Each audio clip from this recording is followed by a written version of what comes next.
Assalamualaikum warahmatullahi wabarakatuh.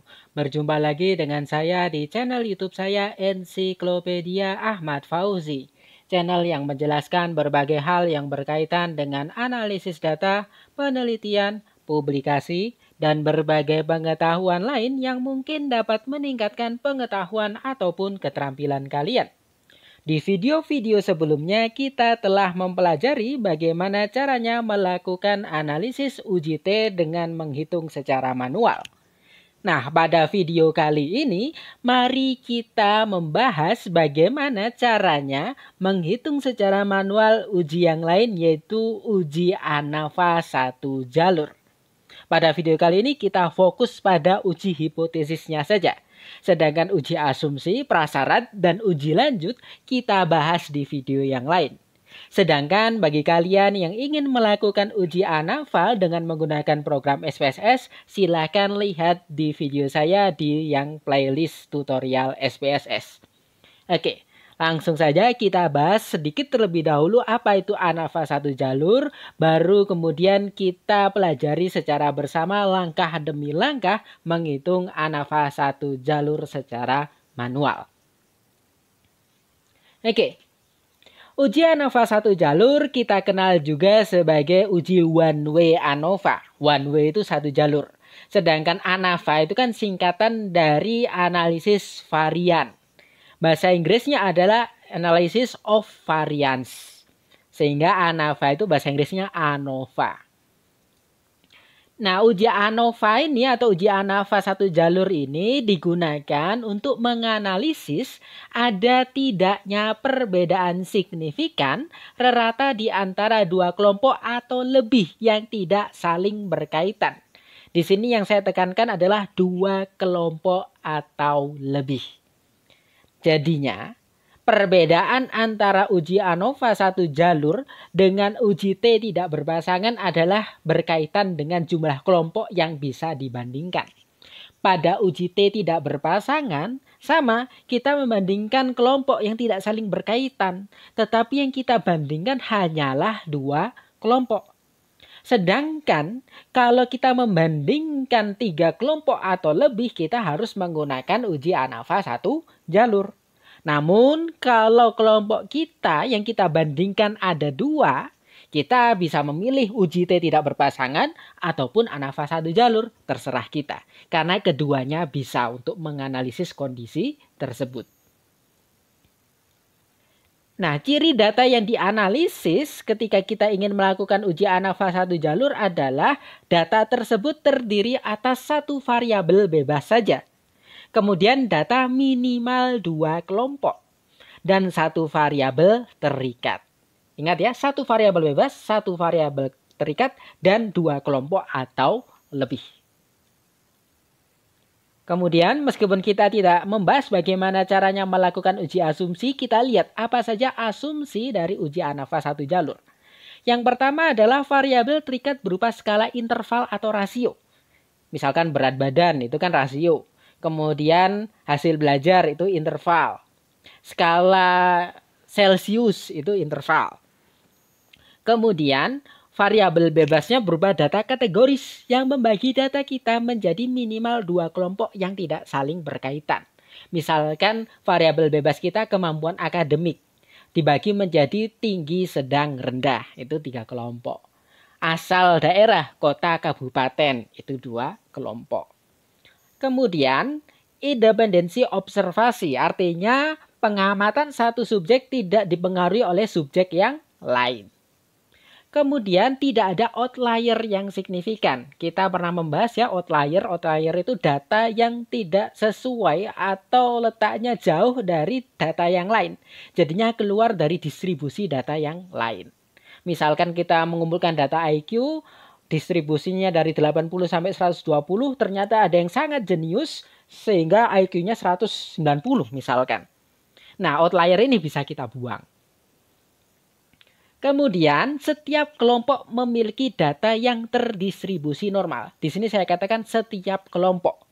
Kalau uji T berpasangan, data selisih yang harus terdistribusi normal. Kalau uji ANOVA maupun uji T tidak berpasangan, data setiap kelompok kita uji normalitas satu persatu. Nanti di video yang lain kita bahas bagaimana caranya melakukan uji normalitas secara manual. Kalau menggunakan SPSS sudah ada di playlist SPSS. Dan yang terakhir, varian satu kelompok dengan kelompok lainnya homogen. Jadinya homogenitas. Asumsi ini juga kita temukan ketika kita menguji uji T tidak berpasangan. Kalau pada uji T tidak berpasangan, ketika data homogen kita menggunakan formula yang ini. Sedangkan kalau data tidak homogen kita menggunakan formula yang lain. Bisa dilihat di video-video sebelumnya. Nah di ANOVA, nah ini harus diuji apakah datanya homogen atau tidak. Sama nanti di video yang lain nanti kita bahas secara tersendiri bagaimana cara menghitung manual uji homogenitas. Nah sekarang langsung saja kita ambil contoh. Misalkan seperti ini. Kita melakukan penelitian. Saya ubah dulu pointer saya. Oke, kita melakukan penelitian untuk membandingkan misalkan panjang batang tanaman yang diberi micin misalkan ya, diberi micin sebanyak 0% hingga 20%. Jadinya ada kelompok micin 0% alias tidak diberi micin sama sekali, kemudian diberi micin 5%, 10%, 15%, dan 20%. Dan setiap kelompok terdiri atas 4 ulangan. Jadinya setiap perlakuan ini kita menyiapkan 4 tanaman. Jadinya ada 4 tanaman yang tidak diberi micin, 4 tanaman diberi 5%, dan seterusnya. Sehingga di sini ada 5 perlakuan dan 4 ulangan. Kita ingin membandingkan apakah ada perbedaan signifikan di antara kelompok-kelompok ini. Maka kita bisa melakukan uji one way ANOVA, ANOVA satu jalur. Namun, kita tidak bisa menggunakan uji T tidak berpasangan. Karena datanya lebih dari 2 kelompok. Nah, dibandingkan dengan uji T tidak berpasangan, cara menghitung di uji ANOVA sedikit lebih panjang. Namun kalau kita tahu prinsipnya, maka uji ini menjadi cukup mudah. Nah, kita lihat prinsipnya. Ketika kita melakukan uji ANOVA, kita akan melaporkan hasil analisis kita menjadi tabel rangkuman uji ANOVA seperti ini. Terdiri atas 4 baris dan 6 kolom. 4 baris ini baris pertama adalah header, kepala tabel, kemudian baris kedua perlakuan, ketiga galat, keempat total. Kemudian kolom pertama SK. SK itu sumber keragaman. Kemudian JK. Nah, kita sudah tidak asing kan dengan JK. JK itu jumlah kuadrat. Kemudian DB. Kita juga sudah tidak asing dengan DB. DB itu derajat bebas. Kemudian KT. KT itu kuadrat tengah atau varians. Kemudian F hitung. Nah, kalau uji T kita mencari T hitung. Kalau di ANOVA kita mencari F hitung. Kemudian F tabel. Kalau di uji T kita mencari T tabel. Kalau di ANOVA kita mencari F tabel. Dan ini sudah ada rumus-rumusnya. Sudah saya tuliskan. Nanti kita hitung bersama-sama setiap kolom ini menggunakan rumus-rumus ini. Prinsipnya kalau kita sudah paham uji T dan kita juga sudah mempelajari formula dasar di video lain ya. Saya juga pernah membahas formula dasar statistika deskriptif yang menjadi dasar statistika inferensia. Maka kita insya Allah lebih mudah memahami dan mengisi tabel-tabel ini. Karena JK, DB, KT ini selalu kita temukan di statistika inferensia. Oke, sekarang mari kita hitung JK-nya terlebih dahulu. Namun, sebelum kita menghitung JK, jumlah kuadrat, saya memberikan saran pada kalian untuk membuat tabel pembantu. Nah, kalau ini kan tabel data kita. Ketika kita ingin menganalisis uji ANOVA, kita bisa menggunakan tabel bantu. Tabel bantu itu kita isi dengan angka-angka yang nanti kita butuhkan ketika kita melakukan perhitungan JK, KT, dan sebagainya. Yang pertama adalah kita tambahkan baris sigma atau jumlah. Nah, jumlah ini adalah hasil penjumlahan setiap kolom. Jadinya kita memperoleh jumlah total tiap perlakuan. Jadinya panjang dari tiap perlakuan 0% kita total. Dari 5% kita total hingga 20% kita total. Ini ya 4 plus 3 plus 4 plus 4 itu 15. 3 plus 4 plus 5 plus 5 itu 17. Dan seterusnya. Setelah sigma atau total perperlakuan kita hitung, kemudian kita total keseluruhan sehingga kita mendapatkan sigma X dari keseluruhan data kita. Nah, karena sigma X itu kan kita menghitung menjumlahkan setiap data. Di sini kita sudah menjumlahkan tiap perlakuan, maka sigma X dengan mudah kita peroleh dengan menjumlahkan jumlah total tiap perlakuan ini. 15 plus 17 plus 17 plus 31 plus 32 sama dengan 112. 112 ini adalah sigma X. Sehingga total 4 plus 3 plus 5 hingga plus 7 di bagian bawah ini adalah 112. Setelah sigma X kita dapatkan, kita mencari rata tiap perlakuan. Nah, rata tiap perlakuan itu mudah ya. Ya udah, kita hitung jumlah total tiap perlakuan dibagi jumlah ulangan. 15 dibagi 4, 3,75. 17 dibagi 4, 4,25. Ini ya ulangannya ada 4. Kemudian 17 dibagi 4, 4,25. 31 dibagi 4, 7,75. Terakhir 32 dibagi 4, 8. Setelah rata kita dapatkan, kemudian kita mencari kuadrat dari jumlah tiap perlakuan. Bukan kuadrat dari rata ya, tetapi jumlah perlakuan. 15 kuadrat sama dengan 225. 17 kuadrat sama dengan 289. 17 kuadrat lagi 289. 31 kuadrat 961. 32 kuadrat 1024. Dan yang terakhir kita kuadratkan tiap item data kita. 4 kuadrat kita tulis di sini 16. 3 kuadrat 9. 5 kuadrat 25. Seterusnya hingga yang terakhir 7 kuadrat 49. Nah, kita tidak harus membuat tabel bantu ini, tetapi ini akan memudahkan kita nantinya. Jadinya ini jumlah perpelakuan, ini rata perpelakuan, ini jumlah kuadrat dari jumlah kuadrat dari jumlah tiap perlakuan. Kalau ini kuadrat dari tiap item data yang kita miliki. Sedangkan ini sigma X jumlah keseluruhan item data kita. Oke. Tabel bantu sudah kita buat, sekarang mari kita hitung yang pertama dahulu. Yaitu jumlah kuadrat. Nah, meskipun tadi kita lihat ya, nah di sini jumlah kuadrat yang perlu kita hitung adalah perlakuan galat dan total. Galat itu nama lainnya error. Jadinya kalau kita melihat referensi tulisannya error itu sama dengan galat. Nah, meskipun di sini baris pertama perlakuan, baris kedua galat, dan baris ketiga total, urutan yang perlu kita cari terlebih dahulu adalah total terlebih dahulu. Jadinya kita hitung JK total.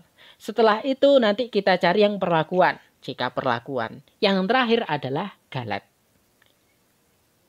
Nanti DB juga begitu, kita cari DB total dulu, kemudian DB perlakuan, kemudian DB galat. Oke, kembali lagi. Sekarang kita cari JK total. Nah, sama seperti di uji T, jumlah kuadrat itu rumusnya sigma X kuadrat dikurangi sigma X dikuadratkan dibagi jumlah sampel secara keseluruhan. Langsung saja kita masukkan sigma X kuadrat. Lihat ya, sigma X kuadrat yang ini sigma X dikuadratkan. Kalau sigma X kuadrat kita menguadratkan satu per satu data kita. Kalau sigma X kuadrat kita jumlahkan keseluruhan data lalu kita kuadratkan. Kita lihat yang sigma X kuadrat. Di sini kan ada data-data. Kita kuadratkan satu per satu. 4 kuadrat plus 5 kuadrat. Oh, salahnya. 4 kuadrat plus 3 kuadrat ini sebelumnya. 4 kuadrat plus 3 kuadrat plus 5 kuadrat hingga plus 7 kuadrat. Sedangkan sigma X yang dikuadratkan, kita jumlahkan terlebih dahulu ini. 4 plus 3 plus 5 hingga plus 7. Ini plus 3 ya sebelumnya. Baru plus 5. Kemudian dibagi jumlah data. Jumlah data kita akan 20. 4 ulangan, 5 perlakuan. 4 kali 5, 20. 20 data. Oke. Ini 4 kuadrat 16. 3 kuadrat 9. Karena ini tulisannya 5 kuadrat maka 25. 7 kuadrat 49. 4 plus 5 plus seterusnya hingga plus 7 sama dengan 112. Kemudian dikuadratkan. Nah, ini kan sebetulnya sama dengan tabel bantu ini. 6 plus 9 plus 25. Karena ini kan yang sudah kita kuadratkan tadi. Maka ini nanti yang kita hitung totalnya sehingga kita menemukan sigma X kuadrat. Yaitu sebesar 708. Jadinya kalau semua data yang sudah kita kuadratkan ini kita total, hasilnya adalah 708. Kemudian 112 ini, nah ini sigma X. Jadinya ini nanti bisa kita langsung masukkan ke sini. 112 kemudian dikuadratkan. 112 kuadrat sama dengan 12.544 dibagi 20. 12.544 dibagi 20 sama dengan 627,2. 708 dikurangi 627,2 sama dengan 80,8. Nah, angka 80,8 inilah yang merupakan JKT, jumlah kuadrat total. JKT sudah kita dapatkan, sekarang waktunya kita mencari JKP, jumlah kuadrat perlakuan. Seperti di tabel sebelumnya, saya perlihatkan rumus JKP adalah ini. Sigma P kuadrat dibagi N kecil dikurangi FK. FK itu ini ya, sama ya. Sigma X dikuadratkan dibagi N kapital. Ini ada N kecil, ini ada N kapital. N kecil itu jumlah sampel tiap perlakuan. Yaitu 4 ini. Jumlah ulangannya kan. Jumlah ulangannya 4. Jadi jumlah sampel tiap perlakuan itu ada 4. Kalau N kapital adalah jumlah keseluruhan data kita. Yaitu 20. Sigma P yang dikuadratkan itu ini. Ini kan sigma P. Mohon maaf, sigma P kuadrat ya. Bukan sigma P yang dikuadratkan. Sigma P kuadrat. Sigma P kuadrat itu ini dikuadratkan plus ini dikuadratkan plus ini dikuadratkan. Langsung saja kita masukkan. Nah, seperti ini. Sigma P kuadrat. 15 kuadrat plus 17 kuadrat plus 17 kuadrat plus 31 kuadrat plus 32 kuadrat. Kita tulis di sini. Dibagi N itu jumlah ulangan, ada 4. Ya, dibagi 4. Dikurangi sigma X yang dikuadratkan. Ya ini tadi, sama. 4 plus 3 plus 5 plus 7 dan seterusnya hingga plus 7. Baru nanti dikuadratkan, kemudian dibagi jumlah data keseluruhan, yaitu 20. Tadi kita sudah membuat tabel bantu. 15 kuadrat itu 225. 17 kuadrat itu 289. 17 kuadrat lagi 289. 31 kuadrat itu 961. 32 kuadrat itu 1024. Kemudian dibagi jumlah ulangan yaitu 4. Sigma X tadi sudah kita hitung 112. 112 kemudian dikuadratkan dibagi 20. Nah ini 225 plus 289 plus 289 plus 91 plus 1024 sama dengan 2788. Sedangkan 112 kuadrat sama dengan 12.544. 2788 dibagi 4 sama dengan 697. Sedangkan 12.544 dibagi 20 sama dengan 627,2. Sehingga hasilnya adalah 69,8. Inilah JK perlakuan kita. JKT sudah kita peroleh, JKP sudah kita peroleh, baru kita hitung JK galat. Sama, tadi sudah saya perlihatkan bagaimana cara menghitung JK galat di tabel rangkuman ANOVA di awal. Nah, JK galat gampang rumusnya, yaitu jumlah kuadrat total dikurangi jumlah kuadrat galat. JKT-nya 80,8, JKG-nya 69, JKP ya, bukan JKG. Ya, JK galat adalah jumlah kuadrat total dikurangi jumlah kuadrat perlakuan sehingga ini P. 80,8 JKP-nya 69,8. Sehingga hasilnya 11. Kita ingat-ingat JKT-nya 80,8, JKP-nya 69,8, JKG-nya 11. Sehingga bisa kita masukkan, kita cicil di rangkuman tabel ANOVA ini. JK perlakuannya 69,8, JK galatnya 11, JK totalnya 80,8. Jumlah kuadrat sudah kita peroleh. Nah, sekarang kita hitung dB-nya, derajat bebas. Sama di tabel ANOVA yang awal tadi, saya juga sudah menuliskan rumus dB dari setiap baris. Sekarang kita tulis rumus itu lagi agar mempermudah. Kita sama seperti tadi, cari yang total terlebih dahulu. dBT atau dB total sama dengan N kapital dikurangi 1. N kapital adalah jumlah keseluruhan data kita, yaitu 20. 20 dikurangi 1 sama dengan 19. Sehingga di sini kita tuliskan 19. Setelah dB total kita temukan, kita cari dB perlakuan. dB perlakuan adalah K dikurangi 1. K itu apa?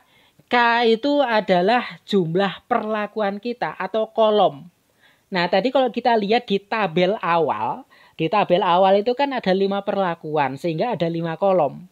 Kolom itu dari kiri ke kanan ya, kalau baris dari bawah ke atas. Kalau barisnya ada 4 karena ulangannya ada 4. Kolomnya ada 5. Kenapa? Karena ada 5 perlakuan. Nah, sehingga K-nya 5 dikurangi 1 yaitu 4. Sehingga dB perlakuannya sama dengan 4. Kemudian galat. dB galat sama seperti JK galat, yaitu dB total dikurangi dB perlakuan. dB totalnya 19, dB perlakuannya 4, yaitu 15. Sehingga galatnya dB-nya kita tulis di sini 15. Derajat bebas sudah kita peroleh. Sekarang waktunya kita hitung kuadrat total atau nama lainnya varians. Kalau kita belajar di uji T atau di video-video sebelumnya, kuadrat total atau varians itu kan rumusnya JK dibagi dB. Sehingga di sini pun sama. JK perlakuan, KT perlakuan kita singkat KTP itu sama dengan JK perlakuan dibagi dB perlakuan. Nah, rumusnya sama kayak video sebelumnya. JK perlakuan yaitu 69,8. dB perlakuan 4. Jadinya 69,8 dibagi 4. Sama dengan 17,450. Sehingga kita tulis di sini 17,450. Dari kolom ini dibagi kolom ini. Kemudian perlakuan sudah kita dapat. Sekarang kita hitung yang KT galat. Kita tulis KTG. Sama kayak KTP. Cara mencari KT itu JK dikurangi dB. Karena yang kita cari galat, maka JK galat dibagi dB galat. JK galatnya 11, dB galatnya 15. 11 dibagi 15, 0,733. Sehingga di sini kita tulis 0,733. Kolom ini dibagi kolom ini. JK galat dibagi dB galat. 11 dibagi 15 sama dengan 0,733. Kita tidak perlu mencari KT total. Kemudian sekarang kita cari F hitung. F hitung rumusnya adalah KT perlakuan dibagi KT galat. KT perlakuannya 17,450. KT galatnya 0,733.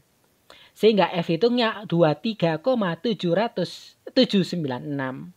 Sehingga di sini kita tulis F hitung sebesar 23,796. Kolom ini, baris ini dibagi baris ini. 17,450 dibagi 0,733. Yaitu sebesar ini. Sudah kita peroleh F hitungnya. Setelah F hitung kita peroleh, kita perlu mencari F tabel. Cara mencari F tabelnya kita perlu mendownload tabel F terlebih dahulu. Kemudian nanti kita cari probabilitasnya yang sebesar 0,05. Kemudian dB-nya kita sesuaikan. dB mana yang kita lihat? Di sini kan ada 3 dB. Kalau uji T kan hanya ada 1 dB.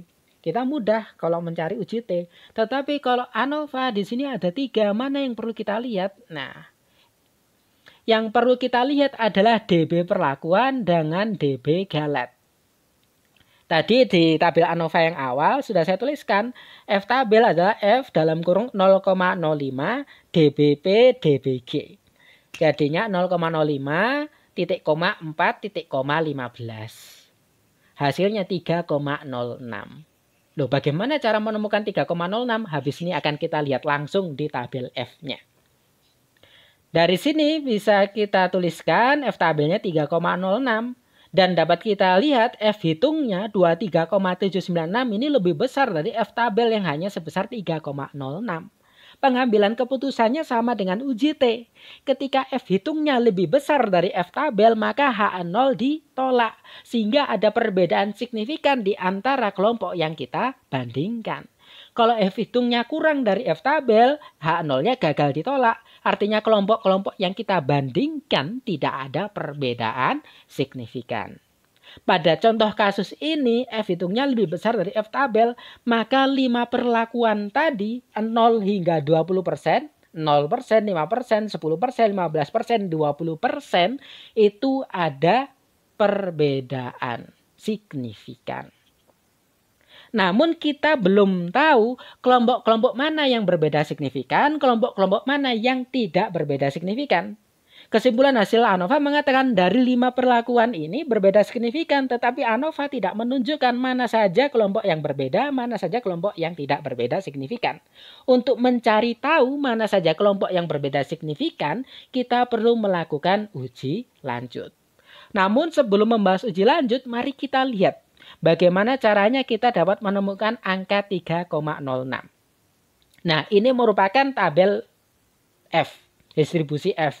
Bisa dicari di Google ya, banyak yang menyediakan. Nah, berbeda dengan tabel distribusi T, kalau di distribusi F ini, DF-nya ada 2. Ini DF pertama, ini DF kedua. Kalau uji T, DF-nya cuma 1. DF itu DB ya. DF itu degree of freedom, bahasa Inggrisnya derajat bebas. Seperti yang saya katakan tadi, untuk mencari F tabel, kita melihat DB galat, DB perlakuan dan DB galat. DB perlakuan itu DB pertama, DB pembilang. DB galat adalah DB penyebut 4 dan 15. Kita lihat. DB yang pertama 4. Kemudian DB yang kedua adalah 15. Sehingga kita temukan angka di sini 3,06. Inilah F tabel kita. Oke, demikian cara kita melakukan uji ANOVA. Tadi saya katakan ANOVA hanya digunakan untuk melihat ada tidaknya perbedaan perlakuan yang kita bandingkan. Kalau perlakuannya lebih dari 2 dan hasilnya H0-nya ditolak, maka kita perlu uji lanjut. Bagaimana caranya kita melakukan uji lanjut akan kita bahas di video selanjutnya. Demikian penjelasan saya di video kali ini. Mohon maaf bila ada kesalahan. Berjumpa lagi di video yang lain. Assalamualaikum warahmatullahi wabarakatuh.